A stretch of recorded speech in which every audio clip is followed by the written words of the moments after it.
ಬರುತ್ತೆ. Sweet bro ಇವರು ಹೇಳ್ರಿ ಮೇಡಮ್ ಇಲ್ಲಿ ಇಲ್ಲಿ ಇಲ್ಲಿ ಇಲ್ಲಿ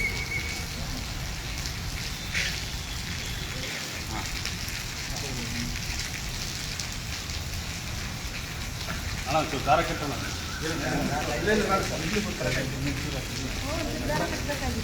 ಚೂರು ಹತ್ರಕ್ಕೆ ಬನ್ನಿ ಬೇದಣ.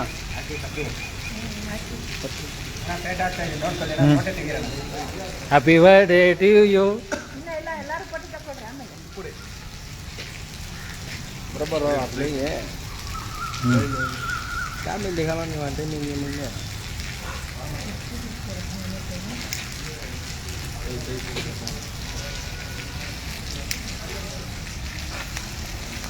Happy birthday to you, happy birthday to you, happy birthday to you, तुम्हा कन्नडती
मग इकडे ನಾನು ఇక్కడ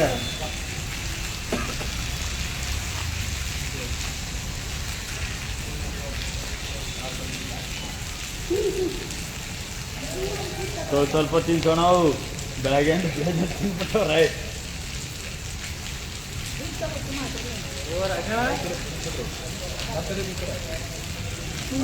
ಹೊಸಿ ತಿನ್ನು ಎಲ್ಲ ತಗೋ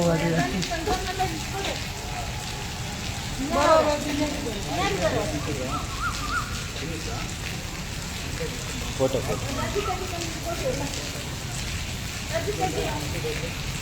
ಫೋಟೋ ತೆಗಿಬೇಕಾ ತೆಗಿಲ್ಲ ಅದೇ ಫೋಟೋ ಅದರಲ್ಲೇ ತೆಗಿ ಈ ಕಡೆ ತಿರು ಎಲ್ಲರೂ ತೆಗಿರಿ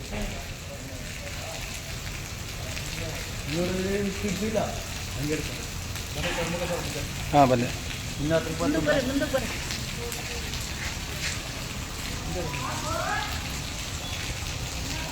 ಎಲ್ಲರಿಗೂ ನಮಸ್ಕಾರ. ಇವತ್ತು ನಮ್ಮ ಅಕ್ಕ ಸುಮಕ್ಕ ಅವ್ರದ್ದು ಬರ್ತ್ಡೇ ಇತ್ತು. ಇವರಿಗೆ ಮೊದಲನೇದಾಗಿ ಹುಟ್ಟುಹಬ್ಬದ ಆರ್ಥಿಕ ಶುಭಾಶಯಗಳು. ನಮ್ಮ ಸಂಘಟನೆಯಿಂದ ಹುಟ್ಟುಹಬ್ಬದ ಆರ್ಥಿಕ ಶುಭಾಶಯಗಳು. ಇವ್ರಿಗೆ ಆರೋಗ್ಯ ಐಶ್ವರ್ಯ ಕೊಟ್ಟು ಕಾಪಾಡಲಿ, ನಿಜ ಜೀವನದಲ್ಲಿ ಮುಂದಕ್ಕೂ ಕೂಡ ಸುಖವಾಗಿರಲಿ ಅಂತ ಎಲ್ಲರಿಗೂ ಕೂಡ ಬಂದಂಥ ಎಲ್ಲ ನಮ್ಮ ಪದಾಧಿಕಾರಿಗಳು ಪ್ರತಿಯೊಬ್ಬರಿಗೂ ವಂದನೆಗಳನ್ನ ತಿಳಿಸಿ ಇವರಿಗೆ ಮತ್ತೊಮ್ಮೆ ಹುಟ್ಟುಹಬ್ಬ ಆರ್ಥಿಕ ಶುಭಾಶಯಗಳನ್ನ ತಿಳಿಸ್ತಾ ಇದ್ದೀವಿ. ಒಂದು ಮಾತಾಡ್ತಾರೆ ಮತ್ತೆ. ನಮಸ್ತೆ. ಪ್ರೀತಿಯಿಂದ ಎಲ್ಲರೂ ಇವತ್ತು ಫೇಸ್ಬುಕ್ಕಲ್ಲಾಗಲಿ ಕರೆದು ಪ್ರತಿಯೊಬ್ಬರು ಹುಟ್ಟುಹಬ್ಬನ ತುಂಬ ಚೆನ್ನಾಗಿ ಅದ್ದೂರಿಯಾಗಿ ಆಚರಿಸ್ಕೊಟ್ಟಿದ್ದಾರೆ. ಈ ಅಣ್ಣ ತಮ್ಮದಿರ ಆಶೀರ್ವಾದ ಯಾವತ್ತೂ ನನ್ನ ಮೇಲೆ ಇರಬೇಕು. ಹೋರಾಟಕ್ಕಾಗಲಿ ಇನ್ನೊಂದಕ್ಕಾಗಲಿ ಪ್ರತಿಯೊಂದಕ್ಕೂ ಜೊತೆಲಿ ನಿಂತಿದ್ದಾರೆ. ಇವತ್ತಿನವರೆಗೂ ಈ ದೊಡ್ಡ ಮಟ್ಟಕ್ಕೆ ರಾಜಣ್ಣ ನಮ್ಮನ್ನು ಬೆಳೆಸಿದ್ದಾರೆ. ಮುಂದಕ್ಕೂ ಅವ್ರು ಇದೇ ಥರ ಇರಬೇಕು ಅನ್ನೋದೇ ನಮ್ಮ ಆಸೆ. ಆದರೆ ಎಲ್ರಿಗೂ ಇವ್ರ ಸಂಘಟನೆಗೆ ಒಳ್ಳೆಯದಾಗಲಿ ಅಂತ ನಾನು ಕೇಳ್ಕೊತಾ ಇದ್ದೀನಿ. ಹೊಸದಾಗಿ ಓಪನ್ ಮಾಡ್ತಿದ್ದಾರೆ. ಪ್ರತಿಯೊಬ್ಬರು ಅಂಬೇಡ್ಕರ್ ಸಂಘಟನೆಗೆ ಜಾಯ್ನ್ ಆಗಿ ಪ್ರತಿಯೊಬ್ಬರಿಗೂ ಬೇರೆ ಥರ ಹೆಲ್ಪ್ಗಳೆಲ್ಲ ಸಿಗುತ್ತೆ. ಸಂಘಟನೆನ ಮುಂದುವರಿಸ್ಕೊಂಡು ಹೋಗ್ತಾರೆ. ನಮಸ್ಕಾರ. ಜೈ ಡಾಕ್ಟರ್ ಬಿ.ಆರ್. ಅಂಬೇಡ್ಕರ್ ಕೆ. ಒಂದು ವಿಚಾರನ ಇವ್ರ ಬಗ್ಗೆ ನಾನು ತಿಳಿಸ್ಕೊಟ್ಬಿಡ್ತೀನಿ ನೋಡಿ.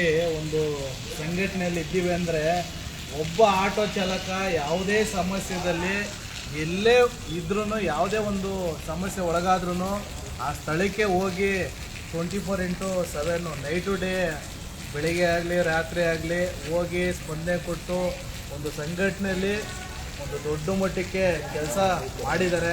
ಸಂಘಟನೆನೂ ಕೂಡ ಬೆಳೆಸಿದ್ದಾರೆ. ಈ ಥರ ಒಂದು ಹೆಣ್ಮಗಳು ಒಂದು ಸಂಘಟನೆ ಸಿಗ್ತಾರೆ ಅಂದರೆ ಅವರ ಪುಣ್ಯ.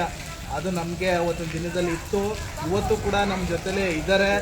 ಇವ್ರಿಗೆ ದೇವರು ಎಲ್ಲ ಆಶೀರ್ವಾದ ಕೊಟ್ಟು ಒಳ್ಳೇದು ಮಾಡಲಿ. ನಮ್ಮ ಆಶೀರ್ವಾದ ಎಲ್ಲ ಪ್ರೀತಿ ವಿಶ್ವಾಸ ಇವ್ರ ಮೇಲೆ ಇರುತ್ತೆ. ದೇವರು ಇವ್ರಿಗೆ ಜೀವನದಲ್ಲಿ ಸುಖವಾಗಿ ಇದ್ರೆ ಸಾಕು ಅಂತ ನಾವು ಭಾವಿಸ್ತೀವಿ ಅಷ್ಟೇ. ಈ ಥರ ಯಾವತ್ತಿದ್ರು ನಮ್ಮ ಮಕ್ಕಳ ಜೊತೆ ನಾವು ತಮ್ಮದಿರಾಗಿ ಯಾವತ್ತಿದ್ರು ಇದ್ದೇ ಇರ್ತೀವಿ. ಜೈ